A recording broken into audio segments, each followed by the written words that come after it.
Hello, welcome to Real Gardens. As usual, we're going to be visiting some amateur gardeners at home whose progress we're following throughout the gardening season.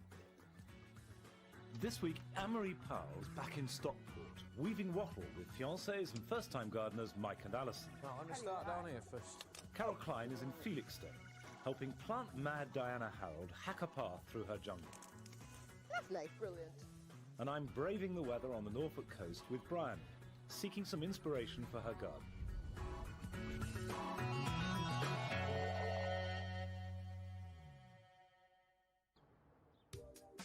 This house on the edge of Stockport belongs to Mike Woodall and his fiancée Alison Buckley. They're doing it up from top to bottom before moving in when they get married next spring. The garden needs almost as much work as the house, and when she was last here, Anne-Marie helped Alison and Mike to cut down some overgrown trees. Yeah! Oh, that was hard work, wasn't it? I'm not coming back here again. Ever! Whatever she may have said, Anne-Marie is back, and impressed with the progress that they've made since her last visit. Oh, no, it fills me with terror, this garden now. I was having nightmares last night about what you'd get me doing this time. Nice to see you brought the weather again. I know! It's horrible. Is it always like this in Stockport? It's terrible. Yeah. You've done quite a lot down in this area, though, haven't you? It looks clearer. Yeah, we have. We've tried to clear what we can. We've got rid of all the rose bushes, all the brambles. There's still a lot to do, isn't there? Yeah. We want to start with the veg beds. That sounds good. Because we bought some seeds. Oh, right, And okay. we've got some manure and some topsoil. Yeah, bought So some you're herbs. And bought some herbs as well. Organised. Yeah. So where's this going to go? Should we have a look? Yeah. Right, I think that's quite wild. That's going to be our wild area, isn't it? Yeah. I think we should have them sort of about here, right in the middle. You've got sort of two curved beds coming down here. Quite big, because if you're going to do it, let's do it big time. And you can actually walk between here into a separate part of the garden just down here, can't we? What do you think? I like that. Yeah, it's great. It's a good idea. Yeah. The only thing about the soil is it's very boggy and very clayey. Yeah, I've noticed it's really wet, isn't it? So why don't we raise them so we have some retaining structure and actually raise the soil so it keeps them nice and dry. And it's easier to manage then as well, isn't it? Brilliant. Yeah, it's great. Do you think? Yeah, it's a great idea. So let's measure up, basically. If we measure the width... We want to make two semicircular beds on either side of the garden with a nice wide space in the middle. Well, it's 7 metres exactly. Alison, do you want to put a piece of wood at 3.5 so you know where the middle is? Does it tell me where it is? Yeah, read the tape measure, love. Yeah, I'm reading it. Who are you talking to? Dear me. So each half circle will be 2 metres across and 4 metres along the back edge. And if we swing it round like this, that's going to be the size of the bed. That's quite big, that, isn't it? We're marking out the semicircle with hazel pegs. This area will now need to be cleared of turf and anything else that's in the way. I'm not getting that out. Well, I've hired a digger. Have you? Yeah. Look. Marvellous. That's going to do the job, isn't it? Won't take long with that, will it? Well, if it's not going to take long, can you do that? Strip the turf, get the stumps out, and I'm going to see if I can find some The only materials. problem is we haven't got a driver. Do you know anybody? I'm leaving them to get on with the hard graft while I skive off to go shopping. Stripping turf off clay soil is hard work, so Alison is cutting it into small pieces.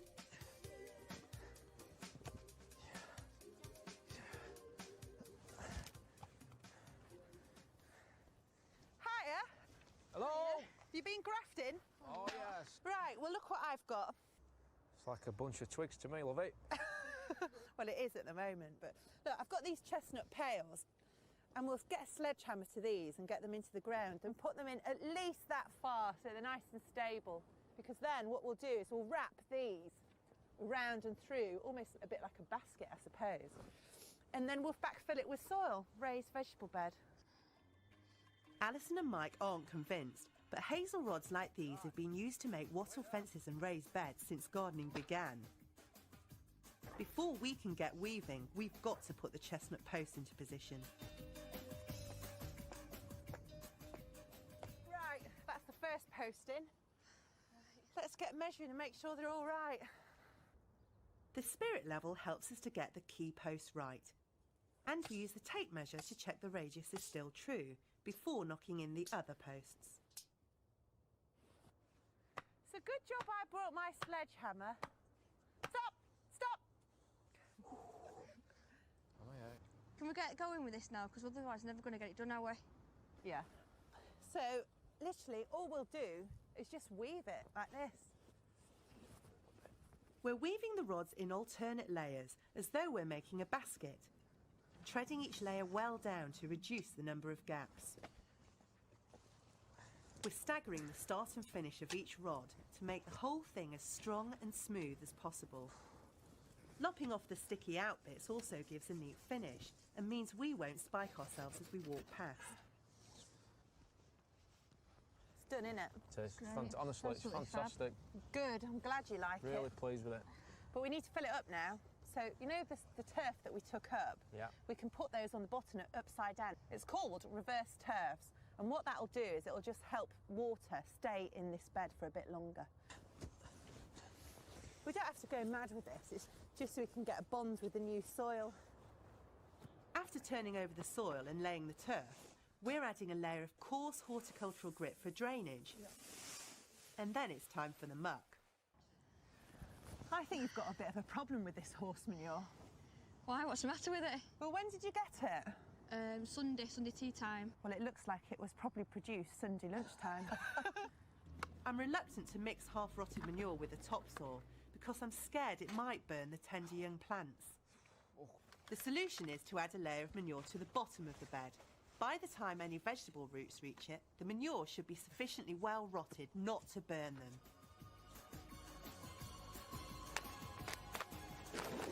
At last, we can add compost and topsoil, trampling it down to firm it.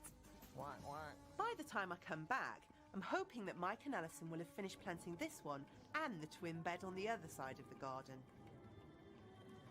I'm pleased with that. Are you, Mike? Very. I love it. Imagine what this is going to look like when it's just green and lush. It's just going to be overspilling. It's going to be fantastic. I'm proud of this. It's nice.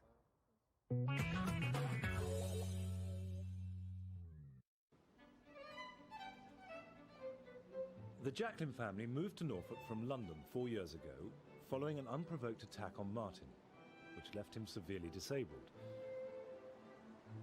Since then, Bryony has turned their 3 acres of rough pasture into a garden for the whole family, planted almost entirely with stock that she's raised herself. On my last visit, we spent most of the time laying turf. The new stretch of lawn was part of Bryony's plan to connect the 2 parts of the front garden.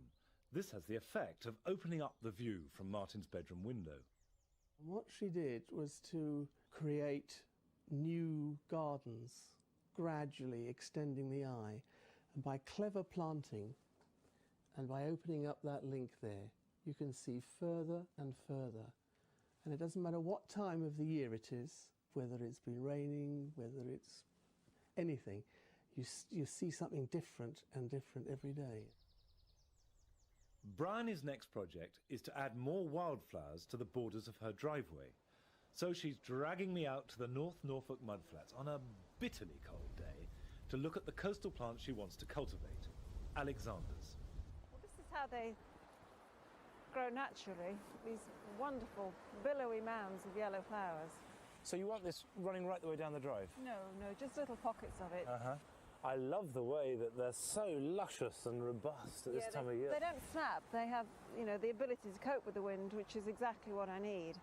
Will they cope with your inland spot? Well, they naturally peter out just up the road, so I think we're in with a good chance.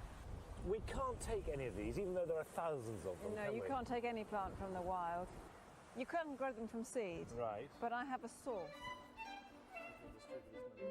One of the places where Bryony gets her plants is the garden belonging to a local vicar, John Penny, where Alexanders are to be had for the asking. I thought it was just weeds, but she tells me it's something quite special. So we've got the holy blessing to remove them. Blessing. Well, the archdeacons anyway.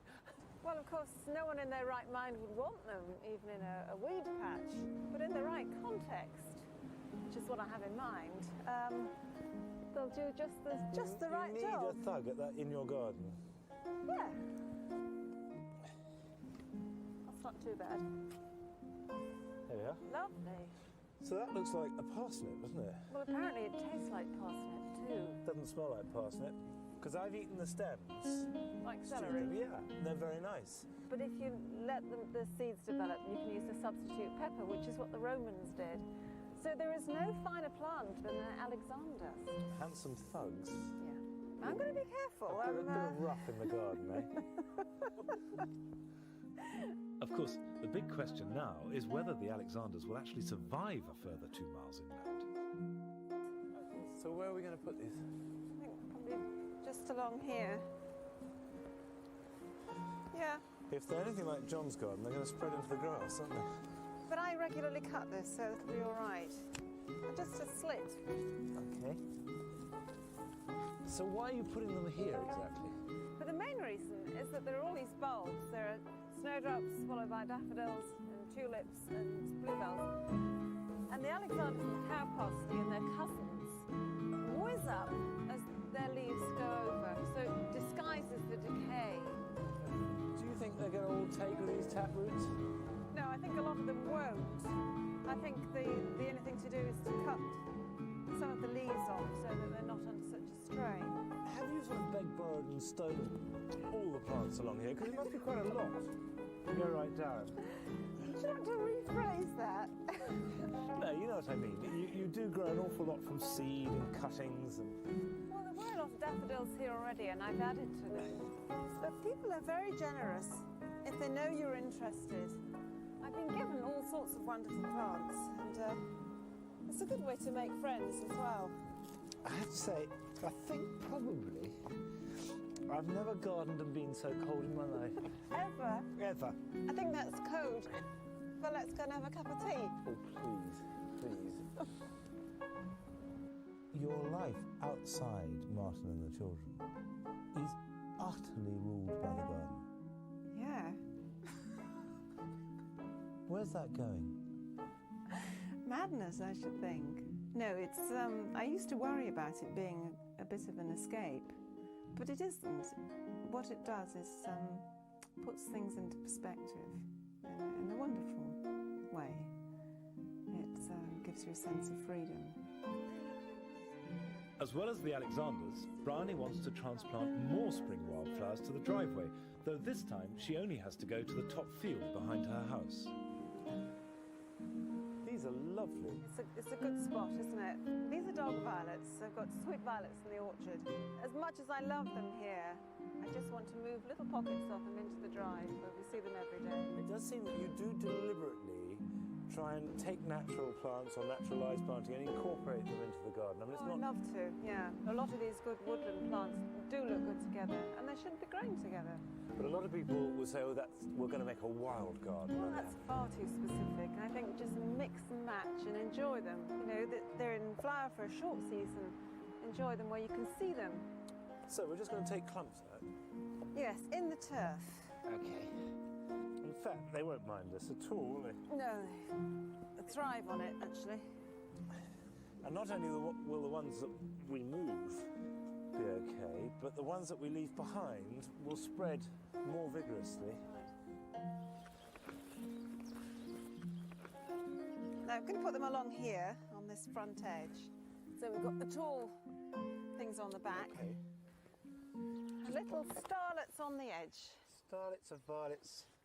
They are nice, actually, aren't they? I really, really got a lot of pleasure from violets. Well, I think they're much underrated. But these will take over, and in fact, will make quite a big clump pretty quickly, won't it? Yeah, they will. And I don't have to bother with them. You know, they'll look after themselves. Okay, when we've got these in, I'm going to go, but I'd like to know what we're going to do next week. Well, I think you've got off a bit lightly, actually. I mean, Standing in the bitterest cold I've ever known. apart from the weather, you've got off lightly. So I think we need to do something physical. Like? We're going to mark out a new bit of the garden from scratch and do a bit of digging. And what's the theme of that bit of the garden? It's going to be called the roundel. So I like a bit of humour in a garden. Well, that certainly made me roar with laughter when you said that.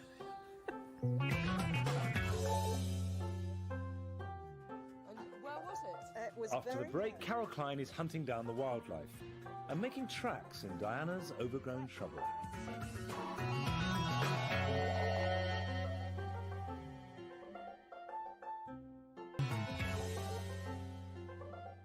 Welcome back. Well, thank goodness it's got a bit warmer. And of course, at this time of year, when the weather does warm up, everything shoots at a rate of knot. And now is the time to make some basil cuttings. Got some delphiniums here, and if you take a cutting about 4 inches tall, using a bit of the stalk at the bottom, just strip off the lower leaves, leaving just enough to sustain and feed what roots there are, but not so much that it's going to lose all its moisture. And you want to get it in some soil that is at least 50-50 grit or perlite or anything that gives a nice easy root run and sharp drainage, because if it sits in water it'll rot and die.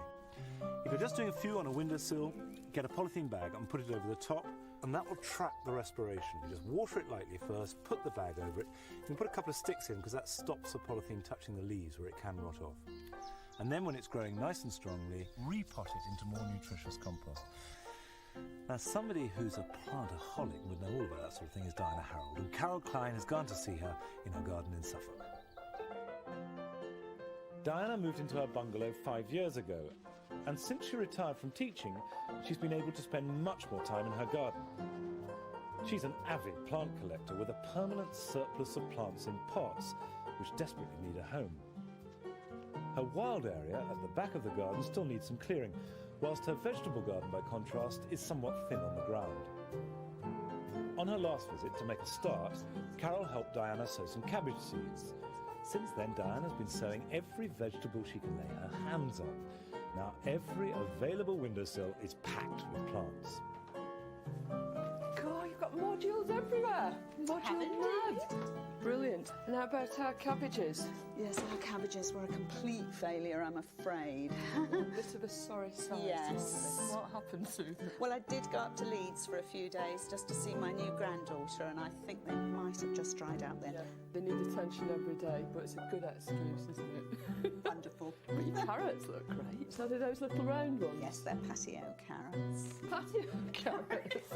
You've got no room for them on your patio. There's too many plants down here. Yes, but I have planted 7 plants since you were last here. Oh, well done. But I've Brilliant. acquired 10.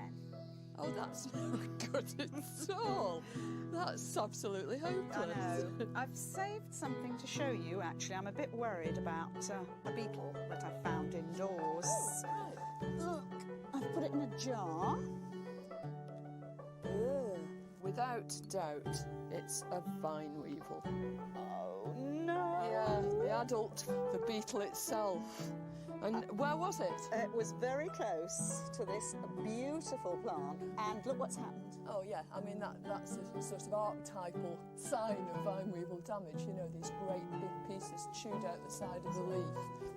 And I bet you we're going to find that there's not much. While the adult vine weevils munch away at the leaves of a plant, the greatest threat comes from their larvae, which live under the soil, attacking the roots. Yes. Look at this. Oh, dear. Look. Oh, it's hardly got any root at all. And oh, look at the stem. It's really just, it's eaten all this and it's chewed all this off. That's why you find often that plants just sort of keel over. But the thing is that little beetle, were it not in there, would travel all over and into these pots, laying eggs willy-nilly as it goes. And when plants are in pots, they're very, very susceptible to damage. So, the moral of the story is get your plants in the ground. I know, I desperately do want to, but today I want to make this path in the woodland. All right. Please. Well, I suppose it is very pressing. Diana's woodland area is a bit of a wilderness, but when her grandchildren come to visit, they love to play here. So it really needs a bit of taming before the next time they come. Wonderful. Yes. But tell me, why is it such an imperative to do this path today? Well, the bluebells are just about to come into flower and the children love to go through there and look at them. Yeah, I'll bet. Unfortunately, they go in there, they get stuck in there, they wail, and we have to keep going in to get them out. What are you going to make this path with then?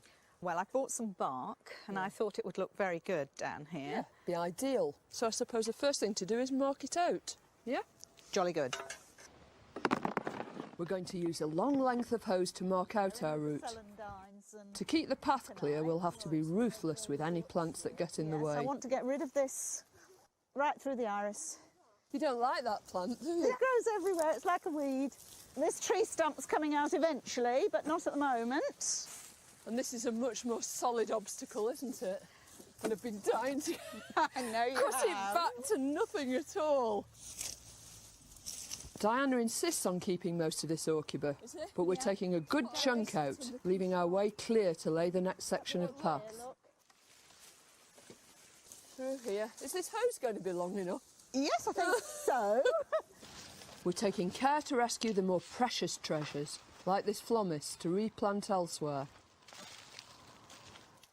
This grisselina, which thrives in mild coastal conditions, won't suffer from a bit of cutting back. Lovely. Brilliant. We've worked our way out of the shrubbery to make the path join up with the lawn. Now it's back to the start, to dig a trench for the path. And how deep are we going to dig? Well, I think it only needs to be about 3 inches, you know? About 10 centimetres, something like that. Yeah. By using this cane as our guide, we can keep the path to a constant width. We could use a plastic liner to keep the weeds down, but on an informal path like this, it's not really appropriate. This looks like good stuff. Is it going to look all right? That's what I want to know. Oh, I think it's lovely. Don't you? Quite chunky, actually, isn't it? Oh, yeah. The crushed bark will make a soft, child-friendly surface. To finish the path off, we're putting in rounds of timber at either end for the children to use as stepping stones. And they're for little feet, so we don't want... Little feet, so not too far apart. What do you think? Do you want one in there? Yes, I'm going to have someone going up to the tree. Because so the kids can jump in. The children climb up there. Right. So, well, we've got to just dig some holes then and sink them in because you want them level, don't you? Absolutely level. You just sort of use them for a pattern first. Yes. These sections of elm have come from Diana's son, who's a qualified tree surgeon, but you could get them from a sawmill. The holes are deep enough to make the roundels flush with the ground. Once the roundels are in, the new path makes Diana's woodland garden a delight to explore. Right, I think it's time we gave this woodland path a little test run. It's very bouncy, isn't it? Oh, it is. It's good though, isn't it? Yes, and doesn't it smell lovely? Fit for any explorer, isn't it? Just what I wanted. Yeah, and these roundels really finish it off, don't they? They're lovely. What do you think the kids are going to think of it? Well, we shall find out next time because they're coming to stay. So great. We shall have at least 3 of them running around. Brilliant. Be nice. And what we're going to do next time, apart from play with the kids? I think the vegetable garden.